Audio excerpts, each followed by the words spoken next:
Chapter 3. I now began to understand something of their language. Of their customs I had seen quite enough. But what could I do? How could I escape? We next joined the Bengali tribe and went with them to their hunting ground, a place surrounded by the sea and the Barwon River, each tribe having its particular locality, which they considered a sort of inheritance. Here we erected our huts and killed a great number of kangaroo. By eating this food continually, I soon recovered my usual health and strength. For my friends, in their kindness, always served me with the choicest portion of everything they had. So that I had great occasion to be thankful. That I was sufficiently grateful to the Almighty who had so wonderfully preserved me through such extraordinary sufferings and dangers, I cannot say. For my early notions of religion had been nearly destroyed by the unsettled life I had led and the want of proper moral instruction. The excellent precepts instilled into my mind by my good old grandfather and grandmother had been long since neutralized or smothered in the camp, in riotous company, and in the bad society into which I had been thrown by my imprudence. Nevertheless, in the wilderness, as I have already said, I often prayed earnestly and fervently to the great Creator of the universe for health and strength and forgiveness. At this time, we killed an emu, a sort of ostrich, a bird of very large size and excellent for its flavor. It cannot rise upon the wing, but runs with amazing swiftness. After staying on this hunting ground for some months, I know not how long, we started again for a new locality, our supplies of game beginning to fall short in consequence of our continued hunting. Having arrived at a place good for this purpose, as they thought, we pitched, or rather erected, our bark tents, having killed 2 immense large wild dogs on our way.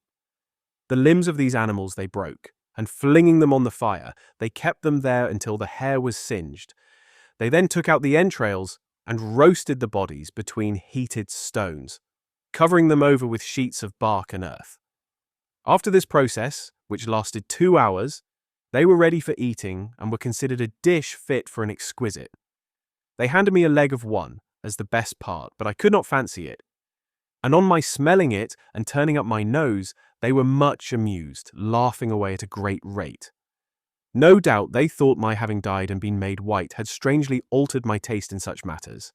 As for themselves, they set to work with great zest, making all the time motions to me to fall to also.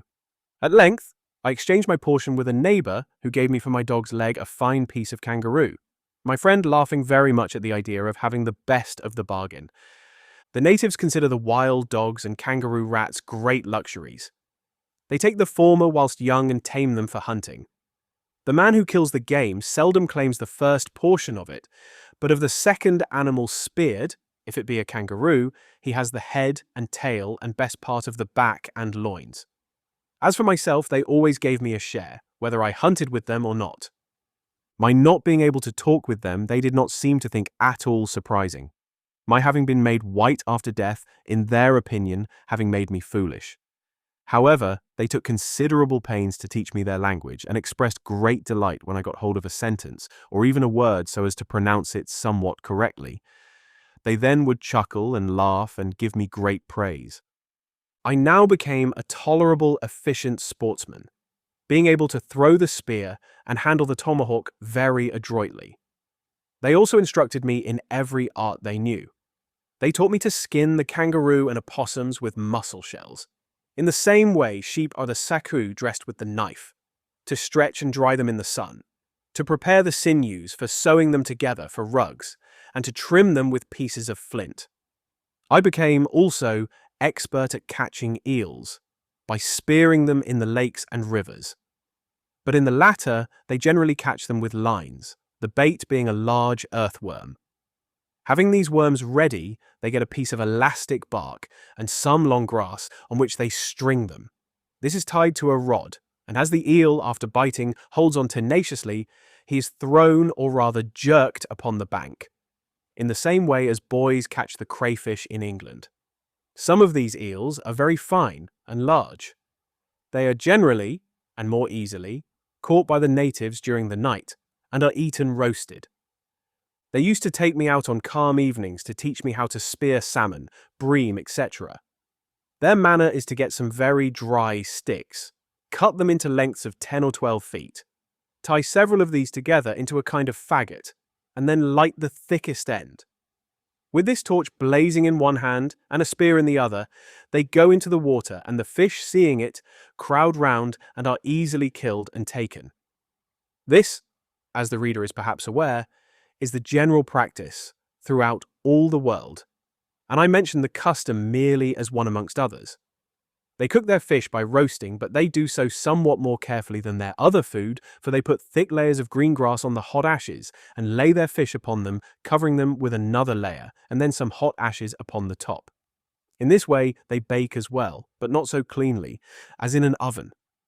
Before we left this place, we were unexpectedly intruded upon by a very numerous tribe, about 300.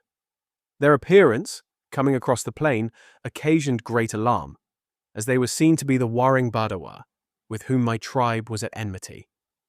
On their approach, our men retreated into the lake and smeared their bodies all over with clay preparatory to a fight. The women ran with their children into the bush and hid themselves, and being a living dead man as they supposed, I was told to accompany them. On the hostile tribe coming near, I saw they were all men, no women being amongst them. They were smeared all over with red and white clay, and were by far the most hideous-looking savages I had seen.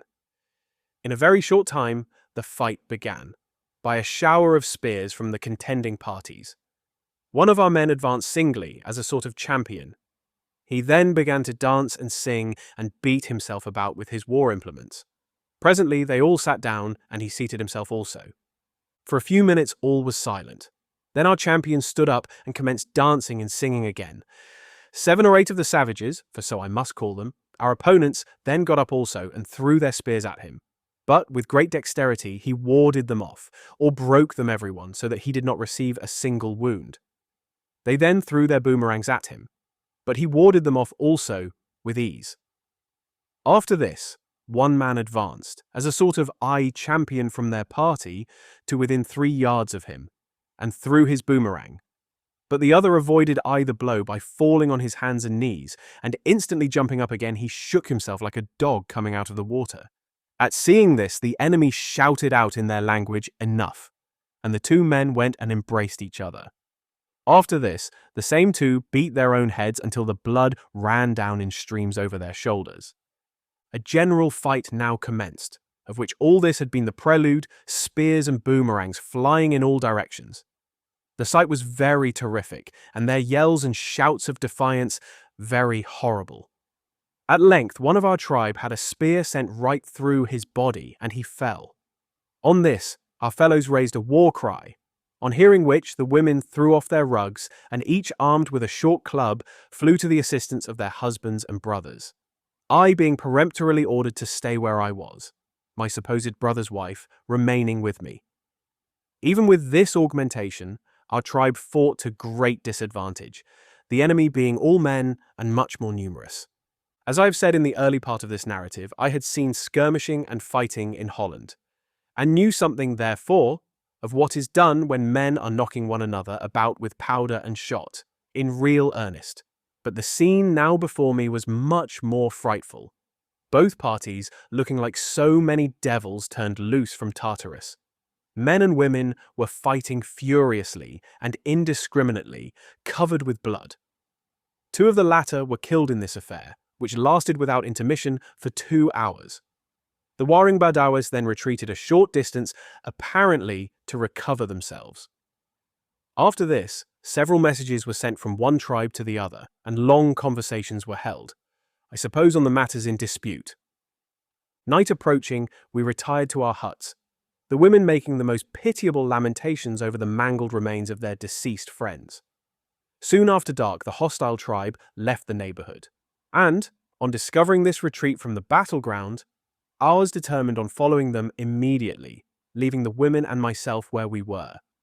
On approaching the enemy's quarters, they laid themselves down in ambush until all was quiet, and finding most of them asleep, laying about in groups, our party rushed upon them, killing 3 on the spot and wounding several others.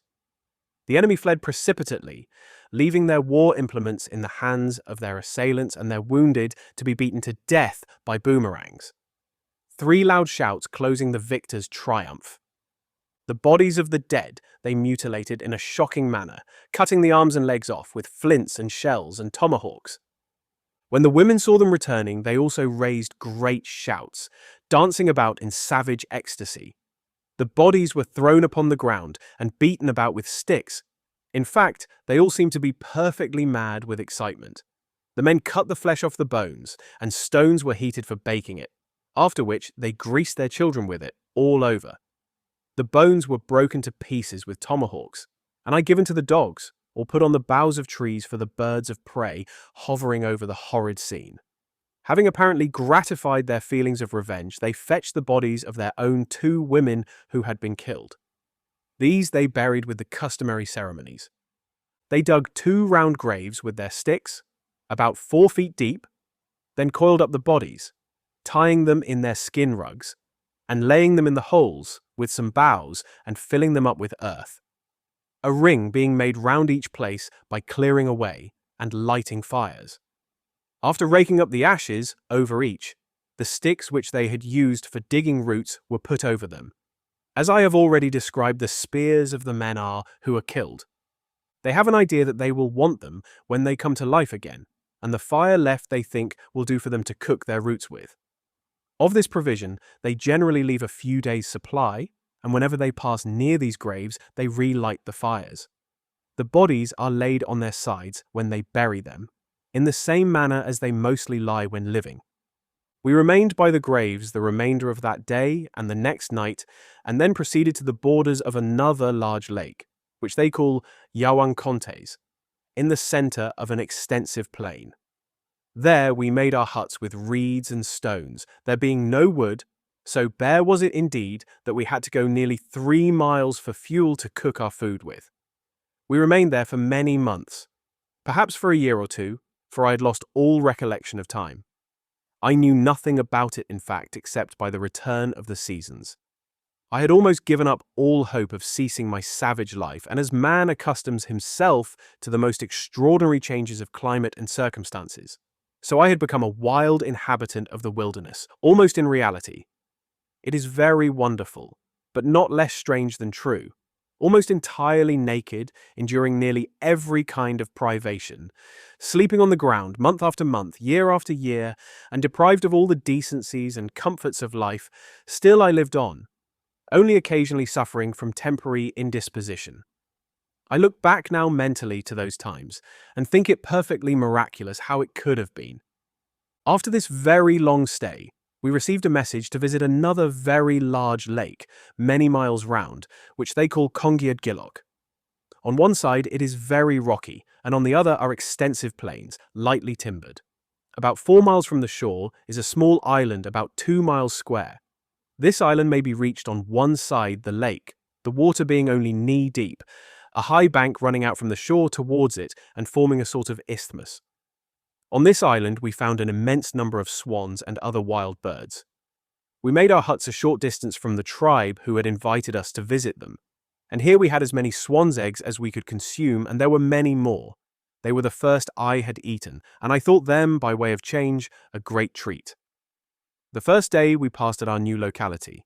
The other tribe said they would take us home with them and have a corroberry after visiting the island. On arriving there, we found it literally covered with eggs, so that we very soon filled all our rush baskets. They were laying about in heaps, there being nothing like nests. Our friends whom we visited allowed us to fill our baskets first, and then they loaded theirs. This continued for several days, and each night we had a corroberry. At length, the tribe left us, apparently in great haste, but for what cause I could not make out. But I anticipated mischief from their manner and thought some dispute had occurred amongst them on one of the days when I did not go with them to the island. Our tribe did not interfere in any way. At length, we started further up the lake and arrived at a part that is very narrow. Here we killed a great many swans, which were served out to each family according to its wants.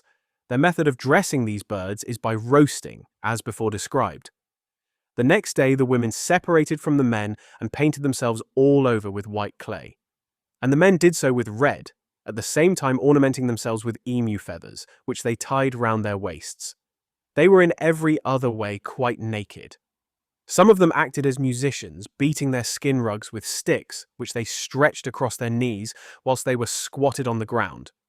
They then set up a dance, the men rerunning as spectators, encouraging them with cheers, aid all sorts of noises. This diversion finished, as usual, with a regular fight, beating each other about with their clubs most unmercifully.